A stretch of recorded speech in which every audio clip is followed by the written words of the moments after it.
Hello students, our today's question is the diagonals of a rhombus measure 16 cm and 30 cm.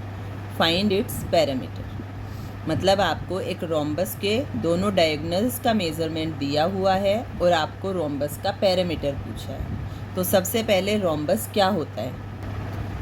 Rhombus ये kite type की shape होती है जिसकी चारों side equal होती है।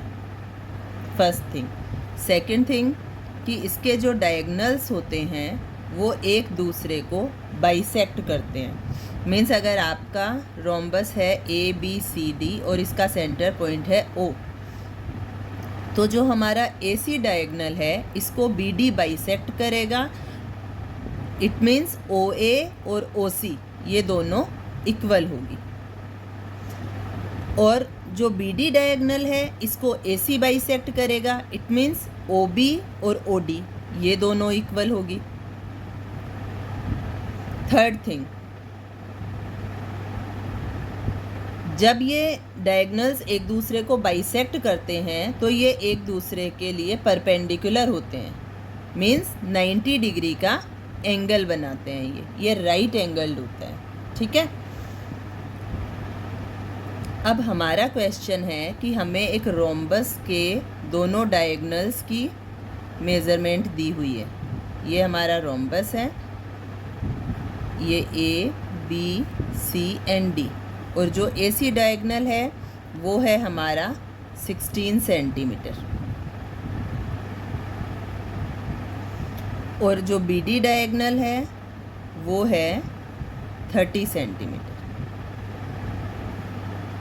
अब क्योंकि मैंने आपको बताया कि ये डायगोनल एक दूसरे को बाइसेक्ट करते हैं, इट मीन्स जो हमारा AC डायगोनल है जब ये बाइसेक्ट होगा तो ये किसके इक्वल हो जाएगा? AC equal OA plus OC। OA और OC ये दोनों मिलकर AC बना रही है, और क्योंकि OC इक्वल OA होती है, इट मीन्स अगर AC आपकी 16 है तो OC और OA क्या होगी? जस्ट हाफ AC से। इसलिए OC और OA हो गई 8 centimetre. Same thing BD is 30 centimetre, तो BD क्या हो गया? OB plus OD। और क्योंकि OB और OD भी इक्वल होगी, इसलिए जब हम BD को हाफ करेंगे तो OB OD की वैल्यू क्या आ जाएगी? 15 सेंटीमीटर, 30 का हाफ। अब हमारे क्वेश्चन में इसने हमें क्या पूछा है? हमें रोम्बस का पैरामीटर निकालना है। इट मीन्स हमें रोम्बस की साइड निकालनी है। अगर आपके पास रोम्बस की कोई एक साइड होती है तो आपको चारों साइड पता चल जाएगी, क्योंकि रोम्बस की चारों साइड इक्वल होती है। ये मैं आपको पहले बता चुकी हूँ। अब क्योंकि जो रोम्बस है हमारा, ये 4 ट्रायंगल में हम इसको डिवाइड कर सकते हैं। कैसे? फर्स्ट ट्रायंगल बनता है हमारा OAB, ये हमारा एक ट्रायंगल बन गया, जिसे हम अलग से बना लेते हैं। ये हो गया हमारा BOA। ठीक है। दूसरा हमारा BOC, तो ये हमारा BOC। और थर्ड AOD, AOD। और फोर्थ DOC।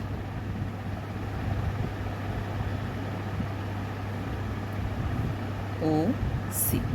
ओके। अब आपको पता है OA कितना, OA और OC कितनी है? 8।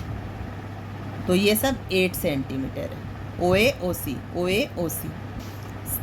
सेकेंड थिंग, OB और OD कितनी है? 15। तो ये तो हो गई हमारी दोनों OB, ये तो है 15 सेंटीमीटर, और OD ये भी कितनी है? 15 सेंटीमीटर।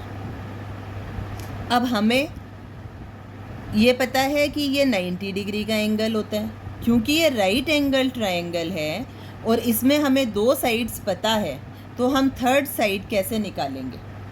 यहाँ पे हम लगाएंगे पाइथागोरस प्रॉपर्टी, क्योंकि वो राइट एंगल ट्रायंगल में जब 2 साइड्स आपको पता होती है तो तीसरी साइड को फाइंड आउट करने के लिए पाइथागोरस प्रॉपर्टी होती है H² = B² + P²। जहाँ हमारा H होता है हाइपोटेन्यूस, B होता है हमारा बेस और P होता है हमारा परपेंडिकुलर। ठीक है, अब आपको H स्क्वायर फाइंड आउट करना है, क्योंकि जो राइट एंगल के जस्ट अपोजिट साइड होता है वो हाइपोटेन्यूस होता है। तो H स्क्वायर हमें फाइंड आउट करना है, ये H स्क्वायर हमने एज इट इज़ लिख दिया। B स्क्वायर चारों ट्रायंगल का सेम ही है, 8 8 8 8, यानी आप किसी एक ट्रायंगल को सॉल्व कर लीजिए। मीन्स किसी एक ट्रायंगल की दोनों साइड से थर्ड साइड यानी हाइपोटेन्यूस निकाल लीजिए। तो B स्क्वायर की जगह हम लिख देंगे 8 स्क्वायर प्लस P स्क्वायर 15, तो यहाँ पे हो गया 15 का स्क्वायर। अब H square is equal to 8 8 ज़ा 64 प्लस 15 15 ज़ा 225। जब सम किया तो आया 289, ये हो गया H स्क्वायर। अभी हमें H निकालना है। H की वैल्यू क्या होगी? जब स्क्वायर की साइड चेंज होती है तो रूट बन जाता है, तो 289 आ गया रूट में। 289 को हम लिख सकते हैं 17 का स्क्वायर, क्योंकि 17 17 ज़ा होता है 289। अब रूट को कैसे सॉल्व करते हैं? पावर जो होती है वो हाफ हो जाती है। इट मीन्स अगर 17 का स्क्वायर है यानी पावर कितनी है 2, तो पावर हाफ हो जाएगी। मीन्स जब रूट हटेगा तो पावर कितनी हो गई 1। तो ये हो गई हमारी H की वैल्यू 17 की power 1, means H equals to 17। ये आ गई हमारी H की वैल्यू, मीन्स रोम्बस की एक साइड 17 सेंटीमीटर। लेकिन हमें क्या पूछा है? Find its parameter. पैरामीटर कैसे होता है? Sum of all sides. तो रोम्बस का पैरामीटर क्या हो जाएगा? Parameter of rhombus equals to 4 multiply side, क्योंकि इसकी चारों साइड इक्वल होती है। Therefore 4 multiply 17 equal 68 centimetre. ये हो गया आपका रोम्बस का पैरामीटर। आई होप ये क्वेश्चन आपको समझ में आ गया होगा। अगर कोई प्रॉब्लम हो तो वीडियो को दोबारा देखिए। अगर फिर भी कोई प्रॉब्लम आती है तो आप अपनी प्रॉब्लम कमेंट बॉक्स में मेरे साथ शेयर कर सकते हैं। I will try to help you again. Video अगर हेल्पफुल लगे तो लाइक करिए। Thanks for watching.